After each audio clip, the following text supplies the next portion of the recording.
Hello दोस्तों, स्वागत है आप सभी का फिर से एक और वीडियो में। आज हम लोग देखेंगे फिजिक्स जी के कुछ महत्वपूर्ण क्वेश्चन और उनके आंसर, जो कि आने वाले आपके सभी एग्जाम्स के लिए काफ़ी महत्वपूर्ण होने वाले हैं। खास करके यूपी पुलिस के लिए जो अभी चल रही है एग्ज़ाम्स, उसके लिए काफ़ी महत्वपूर्ण है।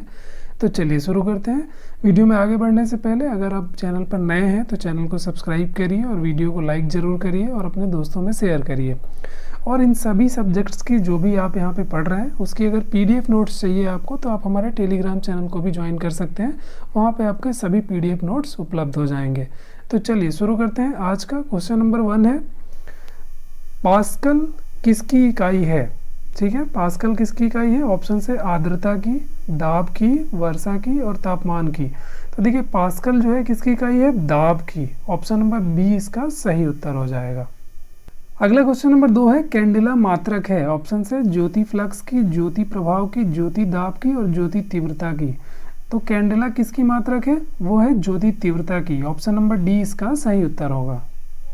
अगला क्वेश्चन नंबर 3 है, यंग प्रत्यास्थता गुणांक का एसआई मात्रक है? ऑप्शन से डाइन पर सेंटीमीटर, ऑप्शन बी है न्यूटन पर मीटर स्क्वायर, ऑप्शन सी है न्यूटन पर मीटर स्क्वायर, ऑप्शन डी है मीटर स्क्वायर पर सेकेंड। तो इस क्वेश्चन का सही उत्तर हो जाएगा ऑप्शन नंबर सी, न्यूटन पर मीटर स्क्वायर।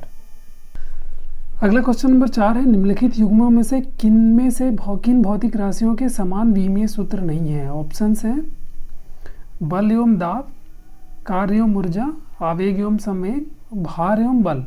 तो इसका सही उत्तर हो जाएगा ऑप्शन नंबर ए, बल एवं दाब। क्योंकि बल का जो विमीय सूत्र होता है वो होता है ml t⁻², और दाब का होता है ml (-1 t⁻²). तो ये दोनों का विमीय सूत्र समान नहीं होता, बाकी इन तीन का विमीय सूत्र समान होता है। तो ऑप्शन नंबर ए इसका सही उत्तर हो जाएगा। अगला क्वेश्चन नंबर 5 है, अदिश राशि है? ऑप्शन से ऊर्जा, बलाघूर्ण, संवेग और उपयुक्त सभी।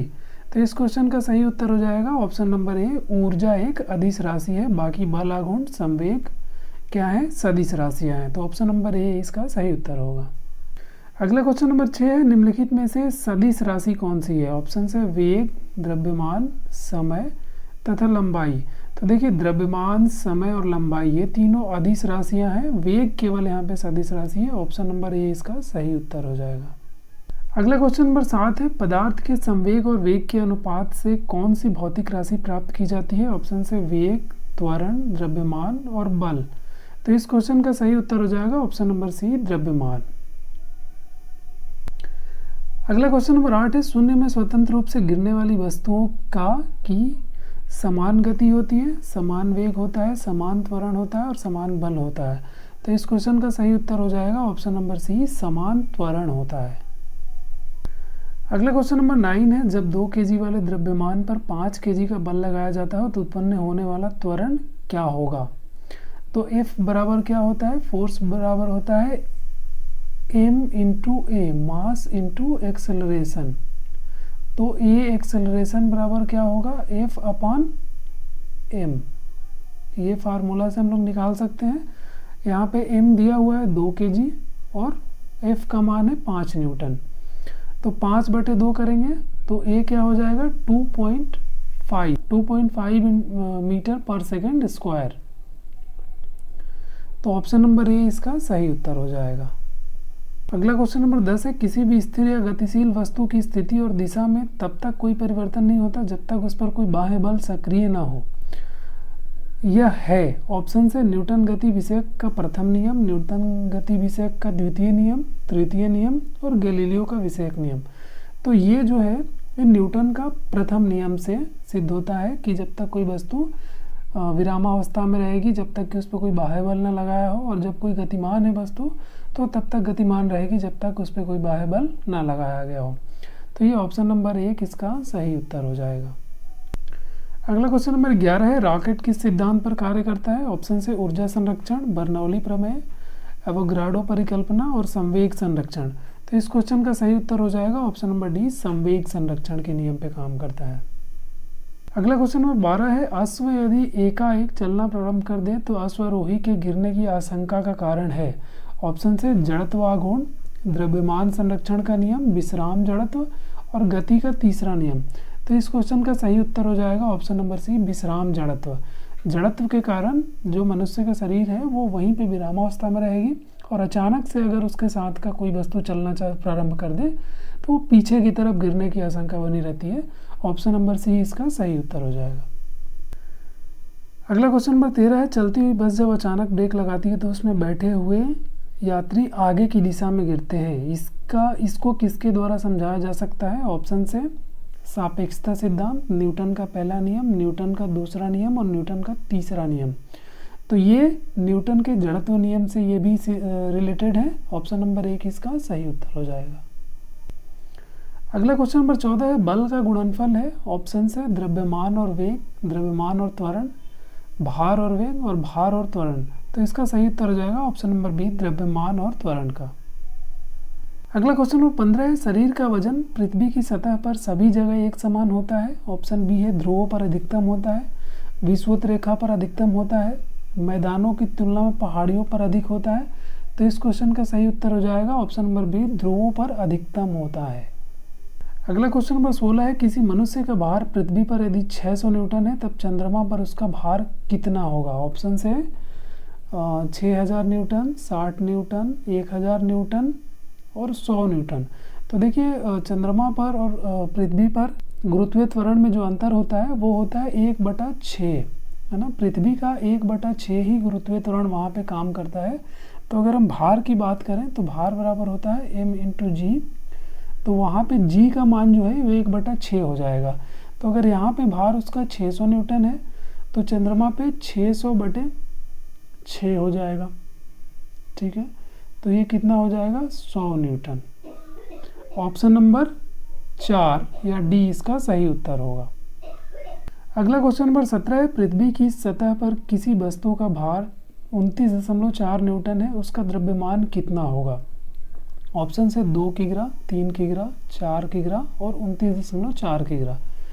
तो देखिए द्रव्यमान अगर निकालना हो भार से तो हम इस फार्मूले से निकाल सकते हैं।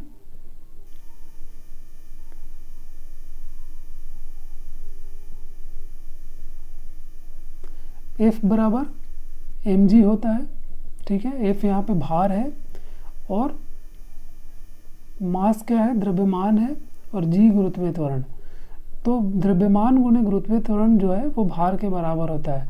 तो यहाँ पे F का मान दिया हुआ है, बल का मान दिया हुआ है, भार का मान दिया हुआ है, ठीक है। और g का मान होता है 9.8 मीटर पर सेकंड स्क्वायर। तो अगर मास निकालना हो, द्रव्यमान निकालना हो तो m बराबर क्या हो जाएगा? इसको पहले मिटा लेते हैं।